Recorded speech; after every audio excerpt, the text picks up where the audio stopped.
Chair. Kristen, can you hear us now? Can you hear us, Kristen? Let's unmute herself. Let me unmute first. There we go. Okay.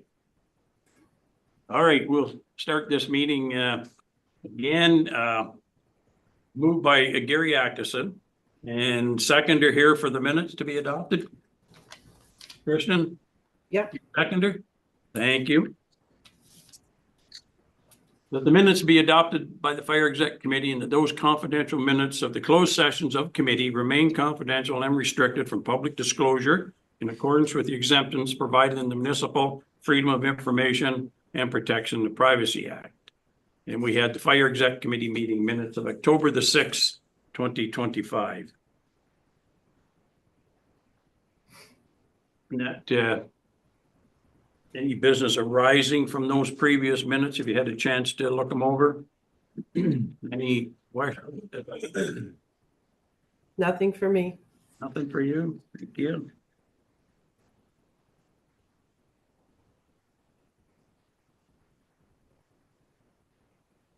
Okay, thank you. Okay, item number 5 on the agenda tonight. That's the October payables, and that was moved by Kristen. Yep, sure. Thank you. And seconded by Gary Atkinson, that the Fire Exec Committee receives and approves the payable for October 2025. Any questions around the payables?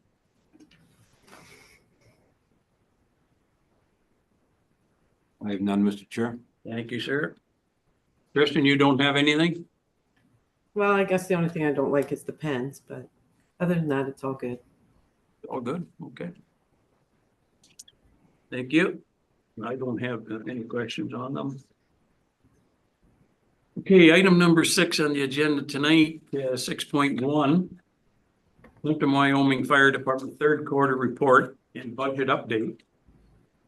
And that was moved by Gary Atkinson, seconded by Kristen. You, that the report submitted by Will Davison, Director of Emergency Services / Fire Chief, dated October the 24th, 2025, regarding the Plympton-Wyoming Fire Department third quarter and budget update be received and forwarded to council for informational purposes. Okay, Chief, do you want to go through your report? Thank you. Through the chair. So this is your standard report with all the same reporting mechanisms as the other quarters. I'll entertain any questions that you might have. I just wanted to bring one item up that I was considering. In this report, I've tracked daytime responders and nighttime responders to try to just see how lean we get during the day, mostly is why that's there. But I noticed that July, the numbers were pretty high for daytime. And I'm assuming that's because we're tracking daytime in the weekends as well. So I'm wondering if the committee might get more value out of that if we excluded the weekends and tracked Monday to Friday. That's a critical time, right? For sure. Yeah, I think that might be more value to us. So we'll make that going forward, and then the annual report will reflect it so that it's the same, bring all the quarters together. So just a question on that from me. Well, Christian, do you have any questions on that? I do, but you can go ahead, Bob. Okay. When the call goes out for your firefighters, could all 30 of them in your department, could they all show up? Like, is there any way to restrict the number of firefighters, or do you want as many show up that possible people show up? So through the chair, so I think what you're talking about is selective paging, and we don't have that. We just have everyone gets paged for every call per station. And then we have the 2-station protocol where we have both stations, but we don't have selective paging I mean, our problem more so is that we have at times not enough people. So I think restricting would be really to have any benefit to us. Reason I asked the question, we haven't talked about it much this year, but I'm not sure if it's on Fire Pro or where it's at, but you had your fireman's phones, and they could actually say, I'm responding. I actually had that in my phone, but never seemed to be accurate. You'd look and say, hey, nobody, it went off, nobody's responding, and yet you have lots of firemen there. You don't use that, eh? So that's on our Who's Responding app, and it shows when a firefighter gets their page to start with. I'll back up just a little bit. Our primary paging system is through a pager, not through that phone app. NFPA actually regulates that. You can't rely on a cellular tower for your primary paging system. So we do have that kind of secondary, which is nice and utilized quite a bit. When it goes off on their phone, though, they physically have to push a button on their phone to show they're responding. So the reason that we don't get a lot of that everyone doesn't use it is because some people are, in fact, at that time driving. So the last thing we want is for them to be accessing their mobile device while they're driving. So the firemen themselves, like as they get to the hall, how do they know they're going to attend that fire? Other than that app, they would not know. Would not know exactly who's coming. So two guys showed up, it may be the only two, or there may be 60. That's correct. We don't typically have the problem of 60 though. It's small town Ontario, and we're not, alone in that. We saw some activity today around the county, and it's very lean. Yeah. Okay, that's fair enough. Kristen, do you have some questions on that particular topic? Oh, yeah, I have a few questions. If Gary has less, maybe he wants to go first. Gary, do you want to go first? I'll let her go. Go ahead, Kristen. Thank you. So kind of feeding off of what Bob was talking about, Cam Lackey seemed to show more people responding overall on average. And I know this is just one little snippet, but it seemed to take longer. So these are the kinds of things we're paying attention to when we get a yearly report and kind of put that into the picture. I'm sorry, through the chair, was there a question there or? Yeah, there was. So Cam Lackey seemed to show more people responding to calls overall, but seemed to be taking longer to respond to those or get to those calls. I don't know if that included your shoot time or overall response time. So is that something that's also on your radar when you're going to do your yearly report, and how we can maybe adjust those to get improvement? Because I see overall we were at 60% and we're supposed to be at around 75% for meeting our targets to get to those calls. Does that make sense? Chair, yeah. So that's an 80 percentile we're looking for there. 80, sorry. So again, through the chair, definitely this is on my radar. This is one of the main reasons that the value that I get out of the report. And we're going to talk a little bit about recruitment later, and it is in fact embedded in our recruitment process, because what we see in the Kamlaki area is we have a lot of firefighters traveling a longer distance to get to the station.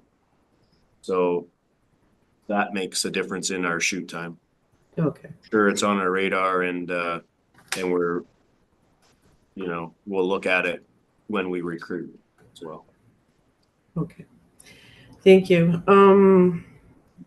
You also put in the survey, or when you went, when the groups went door to door, handing out or doing the fire smoke detector education piece. So I liked to see that. That was very nice. I did have one question on that part. one of the questions you asked people were, do they have hardwired or battery operated smokes? I just didn't really understand what the purpose of that, what you were looking for. Just because whether they're hardwired or wireless, they all have batteries in them. So I just was curious as So- to the reason. So, Through the chair, that's a keen eye to notice that. We did specifically flag that because our mandate was to target areas that we expected to have battery operated smoke alarms. So those would be our older, our older neighborhoods. But we know some of those areas have newer homes and some of them have homes that have been renovated and may have interconnected hardwired alarms as well. So we wanted to make sure that that was tracked, but also our free giveaway of a smoke alarms combination smoke CO alarm was only battery operated.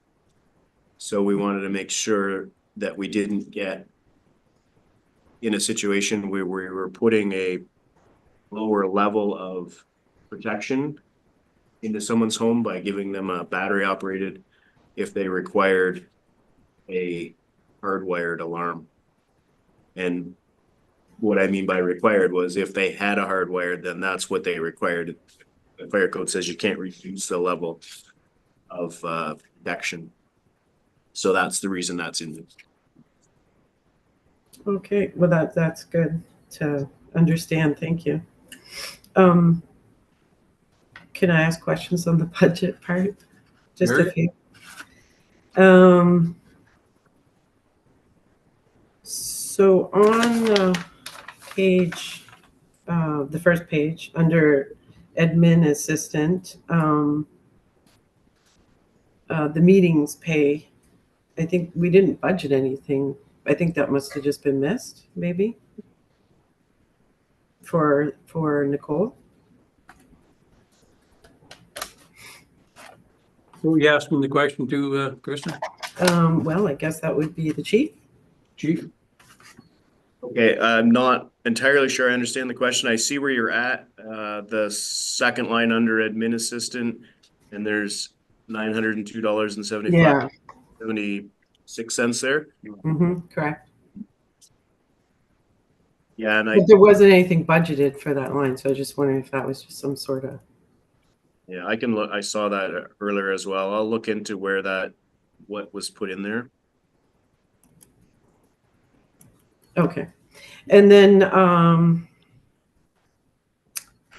page 12 of what I'm seeing online is page 12. Under general, manuals and books, it looks like we didn't budget anything for that, but there are some expenses there as well. I'm not sure if it was supposed to go in a different area. Speak to that through the chair. If my memory serves me correct, that is to do with an inspection that I got into and required some publications that we did not budget for, but were needed for that particular inspection. Okay. And then on page 13, under fire training, and also under regional training. So I see there's registration, custom training under fire training, where we have a lot budgeted there, but not a lot spent. But then when you go down under regional training, I don't understand these two line items. Yeah, through the chair. So I agree with you 100%. These are items that we did address in the new budget for next year to consolidate all this and make it clearer so that we can all see it better. I think what you're seeing in that registration near the top where we had budgeted $2,500, that was for our emergency first responder training, which is a third-party delivered medical course. And we were supposed to have two sessions. One was, I believe, in February and it got canceled because of the weather. The provider had to cancel. And then the other one is coming up later in November in about a week and a half. So that will come out of that account. That's the custom training one you're Yeah, referring that's what to. was earmarked there, yes. Yeah, okay. So that is expected to be used up. It'll be, to the chair, it will be probably half or around there. Okay, We won't use it all. okay.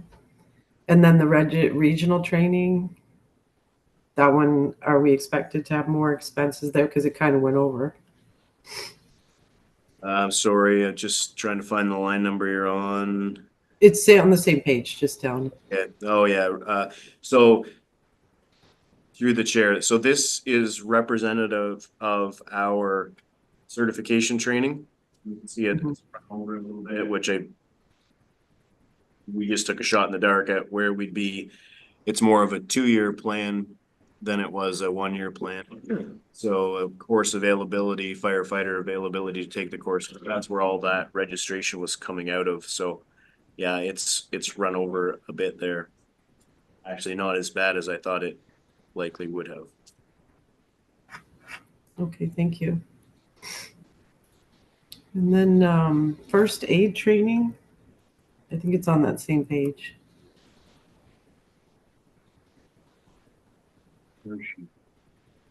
Oh, Where are you at now, Kristen? I First don't aid? know. Yeah, it was first aid training. And I'm not able to see it at the moment for some reason. So we Yeah, won't I'm worry not- about it. I did want to look at bunker suits on 19. Page 19, sorry. Page 19? Correct.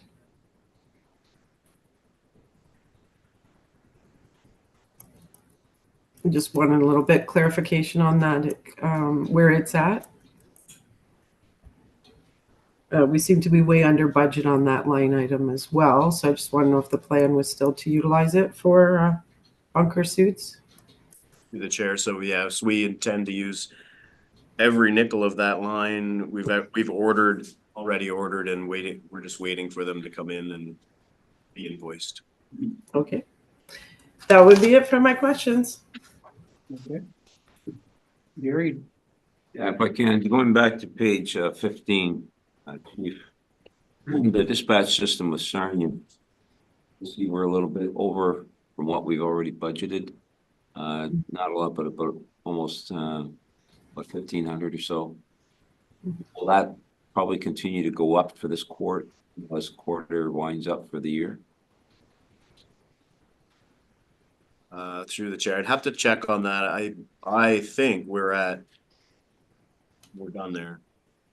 But I will have to check. I didn't expect to see any major overages until they possibly increase the rate, which kind of made it well known that we would need to know pretty far in advance if we were going to see a big increase in that item.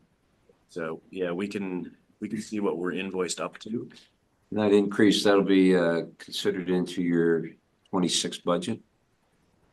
Yes, if we get it. To date, I've not heard anything about an increase, so no news is good news, I suppose. Or it means you're gonna get a surprise later. Possibly the latter, right?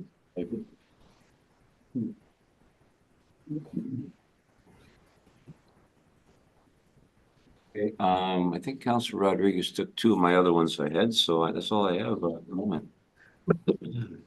okay, Kristen, your hand's up. You had another question? Yes, thank you. I just wanted to follow up with the mayor's comment. We did, I think we had that pulled up, that agreement, not long ago to see what they could, how their expenses could increase. And I believe we learned that it's at their discretion, those costs. And you can correct me if I'm wrong. Through the chair, that's correct. We did have it at the last meeting or the meeting before. And I believe it was your comments, Councillor Rodriguez, that we would like to see it actually as a percentage for subsequent years so that we all know what the increase will be. So that's what we'll move forward and try to get implemented. Okay. Thank you. Oh, you have, Kristen? Yes, thank you. Okay. Yeah, and I'll just make a quick comment on budgeting and contracts. Like, it's extremely important that when we get a contract that it's spelled out clear, because you can't budget accordingly if all of a sudden, well, you see what's happening here on that line. You just can't run a budget that way, and neither would they want to run their budget that way. So what you're saying, Chief, is like it needs to be spelled out pretty clear that if you're going to have a % increase each year, we need to know about it so we can budget for it, because you just can't run it like that. The other question I'll ask, and I think I know the answer to this, if you're under budget on one item in this whole budget or over, but you can move things around accordingly, can you not? You have that option. Through the chair, Or can you? I should say. well, ultimately, we'll be trying to bring the budget in bottom line under budget. And then the way this budget is with so much overlap and it's what I might call convoluted. That's been the way it's been running, is something has a description that doesn't quite fit the expenditure. So that's exactly why we want to clean up the new budget so that it's more transparent and open. But overall, generally speaking, we don't try to move expenses from line to line, because then you don't get a true feeling of what's actually being spent in that line.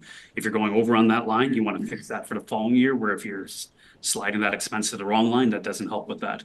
So as far as budget versus, or as far as deficit versus surplus, it's all about the actual bottom line of that budget. And then if you're out of whack in any of the minor lines above that, you use that to adjust your budgets for the following year to make sure you're more accurate. Fair enough. Yeah, that's kind of the way we've operated in the past, because some of this stuff is, not all of it, but not when you're on contract, pretty unpredictable. When you get all this training and stuff and you really just don't know right to the dollar what it's going to be. So, okay, no other questions on that. Moving along. Bylaws, we have no bylaws at this time on item number 7. On that item, sir. I thought I did, but maybe I didn't. No, I did. Yep.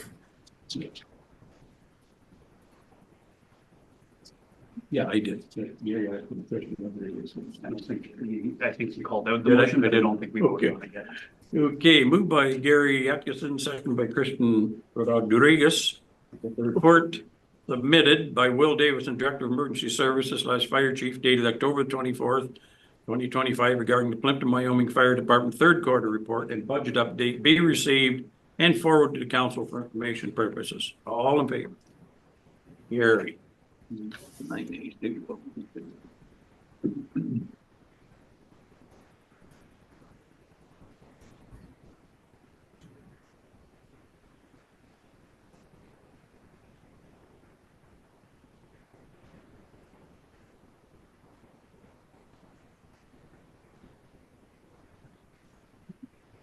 Okay. Okay, no bylaws at this time. Correspondence, no items at this time. New business, 10.1, 2026 firefighter recruitment. Chief, that'd be yours. Speak a little bit to that through the chair. So, feeding off of, we've talked a little bit about our daytime numbers and really all of we are down a few firefighters. So we're starting a recruitment, calling it a 2026 recruitment. And I've made the decision to change things a little bit this year. We were recruiting in May, and that put us pretty tight timeline to get everybody onboarded and then quickly into a recruit training process. And then they go through the recruit training process. which is, May to January, we'll say, January, February. And then we have them come to calls, and then we try to get them to get their license. And I must say, to start with, our firefighters as of late and our officers, all of them have been really, really good and taken my wish into fruition, where they've got people to get their licenses, and people have gotten their licenses. So we're a lot better than we were, but what I wanted to do was get a bit of a mechanism in there so that we made sure people got their licenses. We make sure they get their training, because we don't let them go to calls until they get their training and certification. So now, instead of hiring in May, the idea is we're going to hire in January, and we'll onboard them, and they'll have from January to May to get their licenses. And then they'll get into their recruit training. We're going to give that a try and see if that yields a little better. That we at one time had thought that both of these things at the same time would be possible, certification and licensing. And I think it's just too much to ask of people. They need to be spread out a bit. So the idea is this year we recruit early in the year, and we give them some time to get their licenses, and then they start into that. So we've spread it out a little. We did have a open house in Wyoming at the Wyoming station, November the 5th. And there's one tomorrow night at the Kimlaki station. We're hoping that people who are interested will come to the open house, and any of them happen to be watching this or watch it later, if they can, even if they are applying to the Wyoming station, if they can come, if they missed the one in Wyoming on the 5th, if they can come tomorrow night to the Kimlaki station, we'd be more than happy to share all of the information with them. It's been my personal experience over the last 30-ish years that we haven't always explained to people all of the commitment that we require. And then a year into it, we kind of look at them like, why don't you understand this was a requirement? So I firmly believe that we need to do a better job up front load it, and explain to them better what we actually want from them. Because it's honestly not for everyone. Not everyone has the time and lifestyle that fits. So it has become a bit of a financial burden on the budget to do all of the training and certification. So I think it's only better for everyone, including the candidate. No one wants to start a new venture and then find out that there's a whole bunch of other things, other parameters. So I think it's better for everyone if we really get the information out upfront, what's required. So that's my goal. Excuse me, that's my goal this year. I'm sure I'll learn from it. And hopefully we just keep making that better and better as time goes on. I'm sure everyone's seen the social media posts that Nicole's put out about our open houses, about our recruitment. We do have a list. We do take names all year, not just during a recruitment. So we do compile a bit of a list, and that's nice, and it keeps our process healthy. Any questions, Bill, on that? No, I have none. No. I'll just ask a couple, because I had received an email from a gentleman with some questions that kind of fit right on into what you're talking about.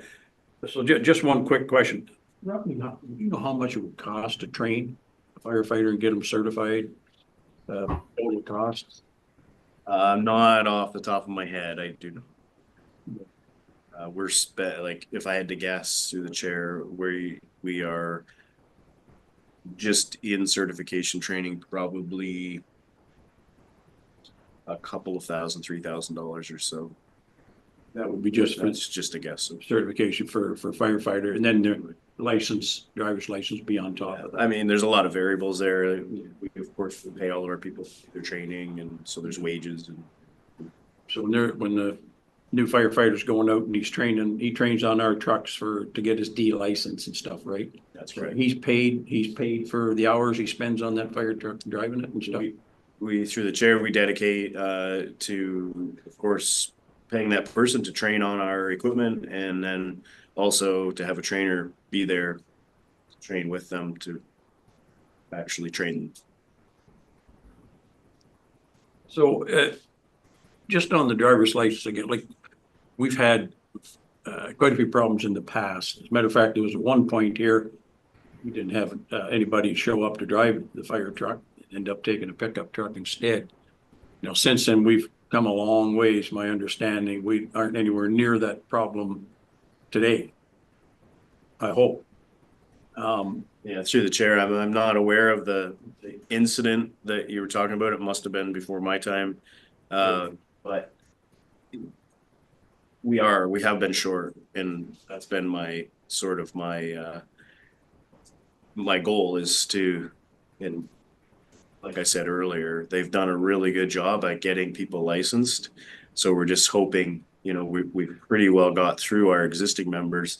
We're just hoping now that we can keep it positive and make sure it works going forward with our new members.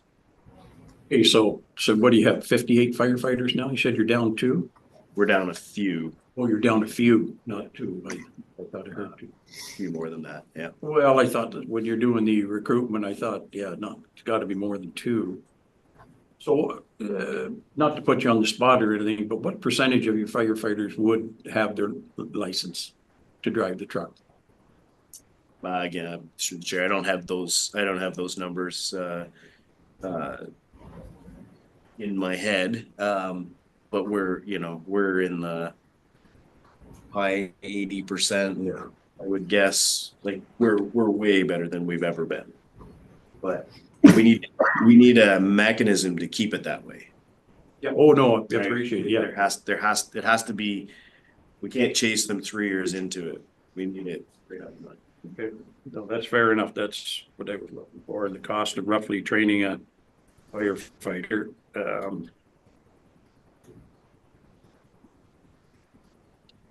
So, I mean, that's good stuff that your new recruits, you're explaining to them that like it is important to get that license. I kind of like the way you've shifted around. Let's concentrate on that license. Then we'll do your certification And honestly, we may find some challenges with this new change, like every change, but we'll see how it works and we'll adjust accordingly if we have to. but it's a condition of employment to get that license, right? That's correct. What is it, 2 years?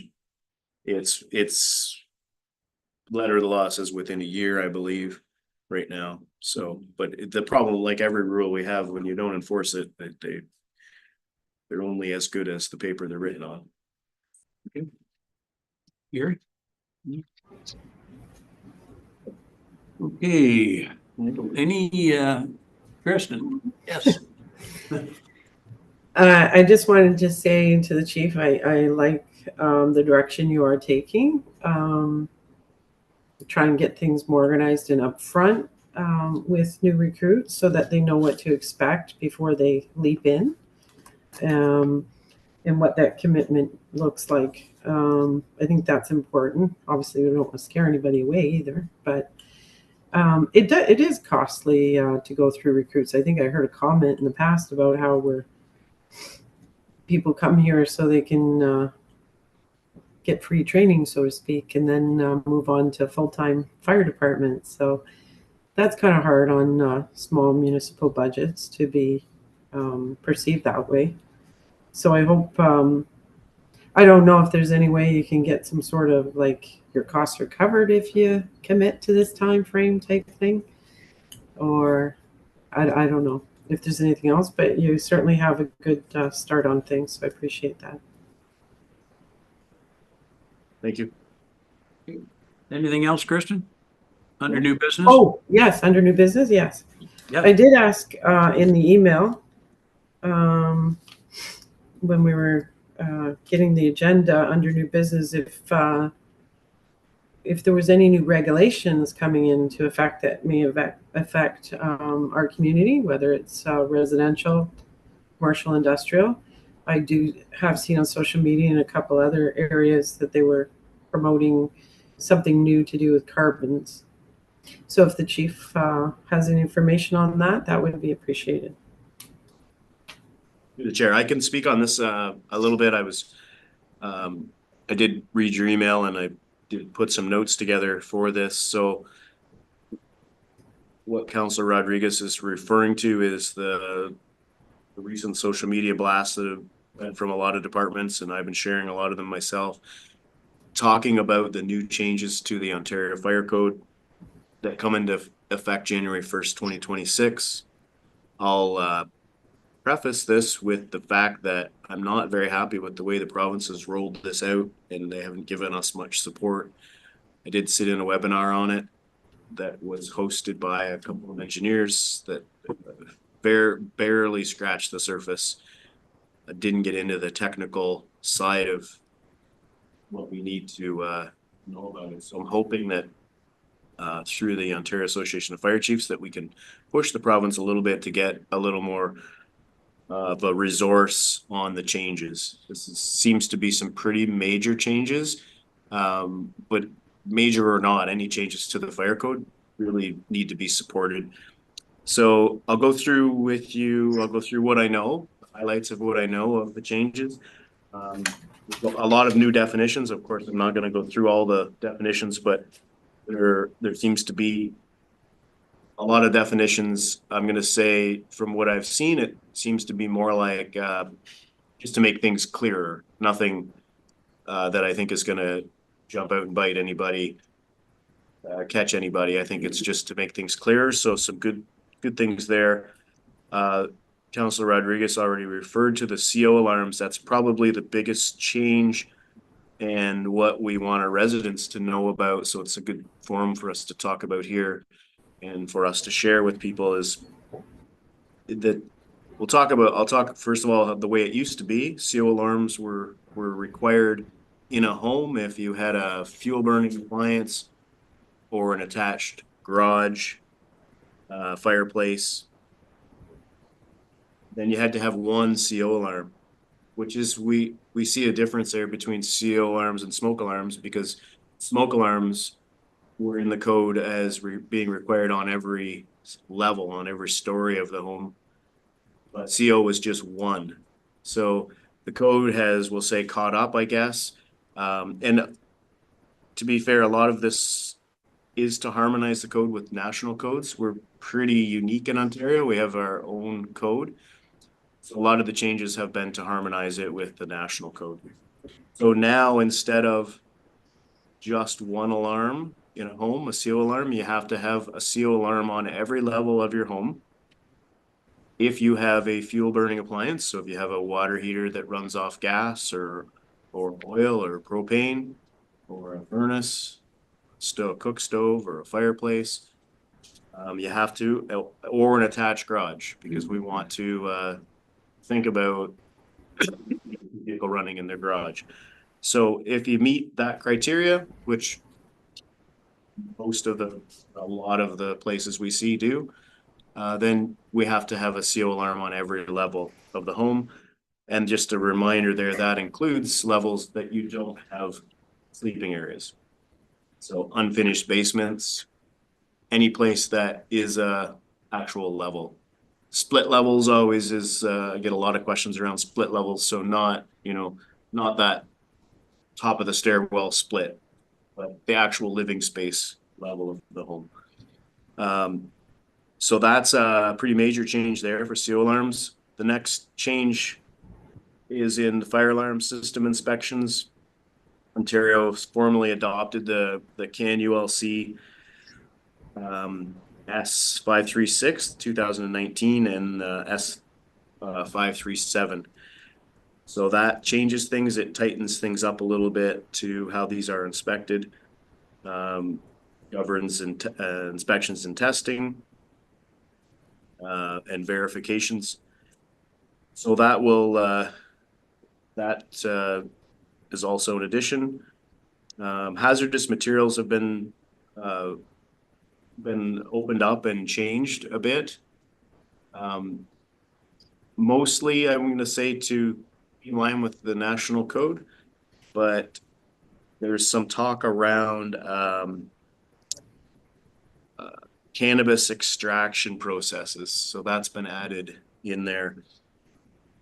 So some changes there aligns with the national code as well. And then farm buildings have been added. So large farm buildings. So we're looking at 600 square meters or more, or over 600 square meters or more than 3 stories if they were built. And I believe the date is January 1st, 2025. Then they have to meet a bunch of other requirements in the fire code. So they're almost like an assembly occupancy at that point, become large structures. And then the big one, not the big one, but a big change in the province is this is the first time that we have a bilingual fire code. So it will be published in both English and French. It's never been done before. So that's a bit of the highlights. I think that covers almost everything. Again, I think the biggest impactful one for us that we want to get out to our residents is the CO alarms, and now the requirement to have a lot of people that have to purchase a CO alarm to put on other levels of their home. Any changes in the smoke alarms? No, through the chair, no changes to smoke alarms that I've seen. So the January the 1st, 2026 is not far away. So this is certainly going to put a lot of people out of compliance. A lot of homes don't have CO alarms on every floor. That's right. Yeah. Yeah. And So, hence the yeah. social media blasts and. Oh, that's okay. That's interesting. Yeah.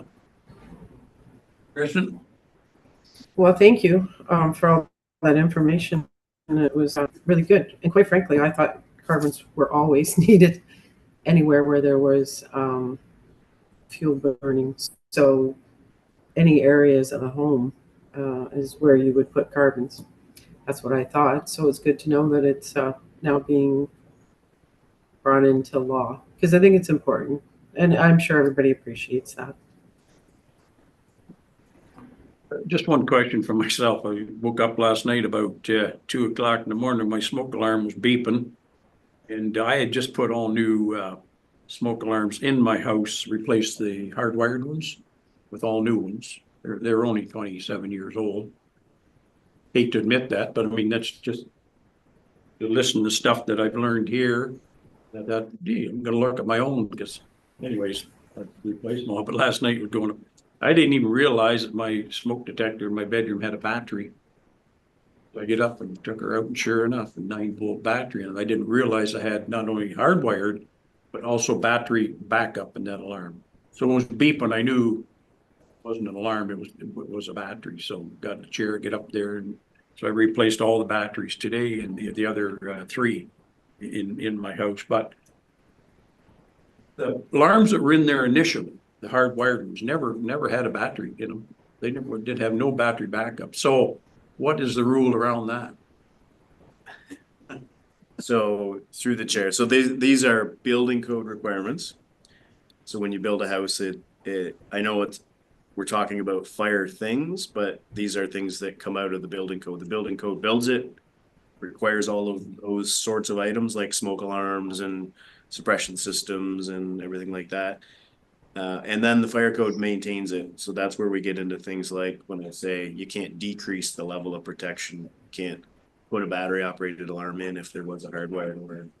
Because it's a maintenance, the fire code's a maintenance type code. To answer your question, all of the new alarms interconnecteds will have a battery backup to address those, out of power issues.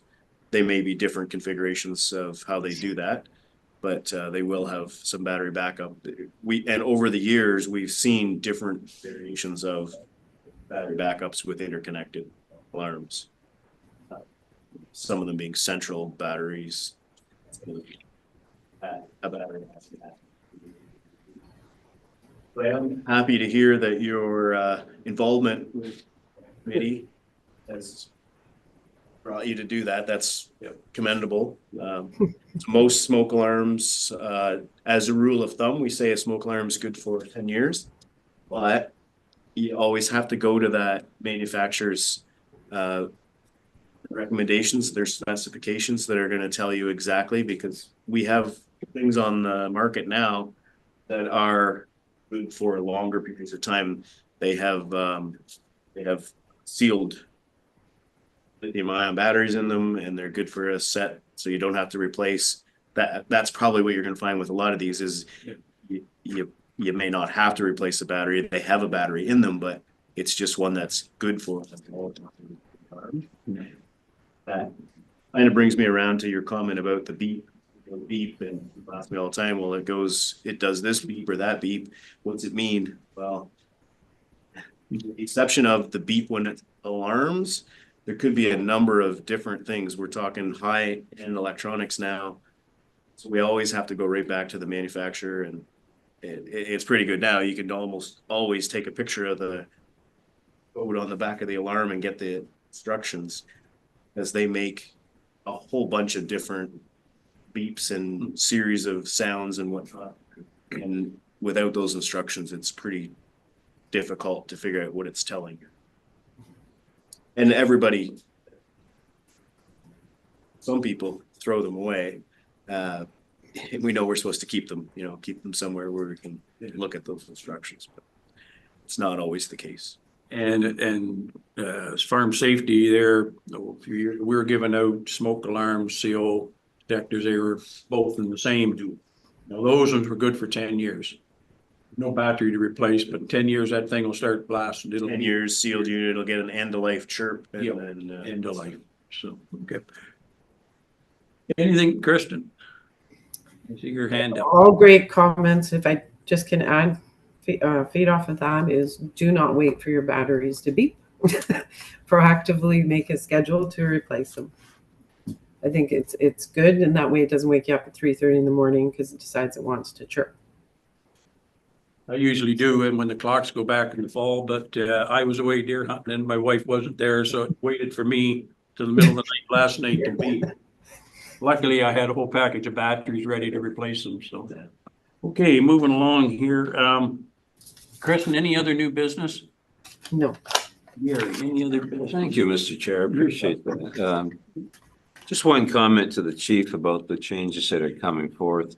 I guess it bothers me that they didn't actually talk to the fire chiefs about these proposed changes. Now, some of them I think probably are good, but I think the thing that really frustrates me is the fact that once again, the government's making changes without consulting those people that are involved with it. So hopefully through your association, you have some input. Maybe, has anybody ever read our MPPs into that as well? Yeah, through the chair. So we do have very good consultation with our provincial. Usually the MP is at our conferences, so it's pretty good that way.